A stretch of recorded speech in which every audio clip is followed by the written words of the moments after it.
Welcome to the weekly Metals, Money, and Markets update for the week ending Friday, July 15th, 2016.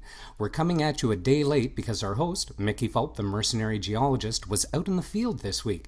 And for miningclips.com, I'm Erick Bertsch. Hi, Mickey. Hello, Eric. As you mentioned, I was in the field doing what I really do in my real job, which is evaluate mining and exploration projects. So looked at arguably the 8 premier projects throughout the Yukon this week. Well, that must have been quite the trip and an awful lot of travel. It was. Well, moving on to our show this week, markets moved higher again, and it put a little bit of pressure on the precious metals, but they held in there nicely. Well, the precious metals were off this week after really 6 weeks of run-up. So, we're at the beginning of the summer doldrums. We would expect seasonal drop-offs about right now. And personally, I welcome a break in these run-ups because markets should not go straight up. Gold was the big loser, off 2.1%, but still closed the week at $13.37. Silver was basically flat, lost 6 cents. Palladium was the one that kind of bucked the trend, and it's now on a 4-week run, closed the week at 647. Platinum off a little bit at 1092. The real story in the metals over the week, positive story that is, would be copper, up over 4%, reached a 2.5-month high at 222. Right, and well, as they say, Dr. Copper is sort of a bellwether for global growth, and we did see China's GDP come in a little bit above expectations, so their economy expanded at 6.7%. Do you think that might have had anything to do with it, or? Hard to argue with almost 7% growth. That's pretty healthy. And moving on to energy, we saw oil gain again this week.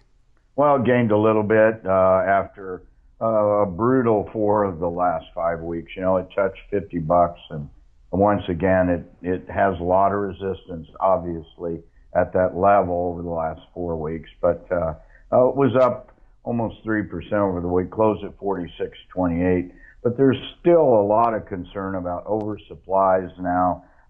We had bullish trends on oil for within the last month, and that didn't last very long. There were a couple of political developments. The Hague ruled against China. This is a grab of the South China Sea with lots of potential gas supplies there. I think that was positive for oil. And finally, the Saudi oil minister came out and said the world needs $50 oil. Meanwhile, there's on the negative side, there's a real overhang of gasoline stocks. There's been huge refinery runs worldwide, and even in China, which is starting to export gasoline, send it out into the international markets. Probably of interest to our American listeners will be that the American shale drillers, good old Yankee technology, has come back in, and they've cut their costs drastically over the last couple of years, down almost 40% in some cases. So the break-even of oil shale now in the U.S. is somewhere, depending on the basin, somewhere between $40 and $50 a barrel. So that's quite encouraging for future U.S. production. Certainly.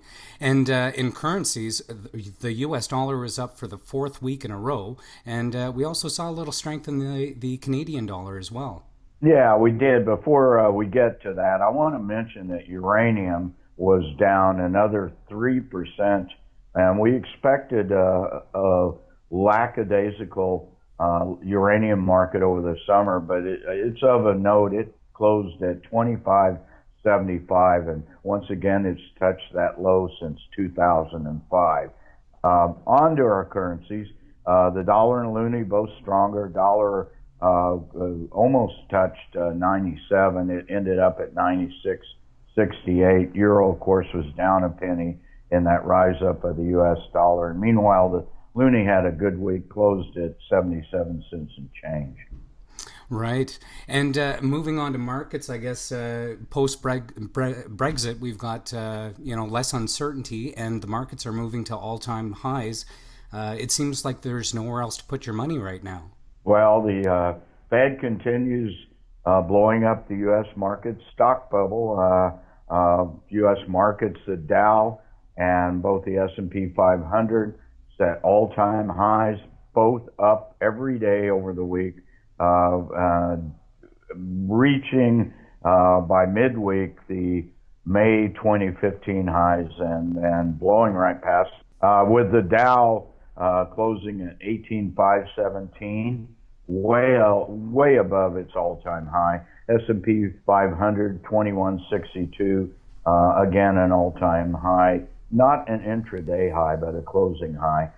Meanwhile, Nasdaq did quite well, over 5,000, 5,030. All these indexes are being negatively impacted by the weak Apple projections for the future as a one product company, basically the iPhone. Certainly concern over that. And then finally, once again, how many weeks in a row now? It looks like about 4 weeks in a row, the Toronto Venture Exchange set another 52-week high, closed at 766. Encouraging in the fact that gold is down and that index continues to rebound. I think a lot of that is insider money.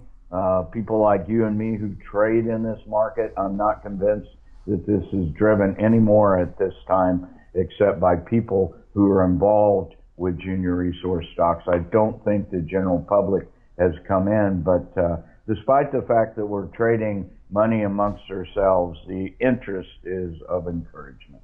Well, thanks for your analysis this week, Mickey, and looking forward to checking in with you next Friday on time. Certainly looking forward to that. Let's hope that we have another week with as many items on our board that are green in color and not red. Certainly. Take care. Have a great week. All right, thanks. Bye.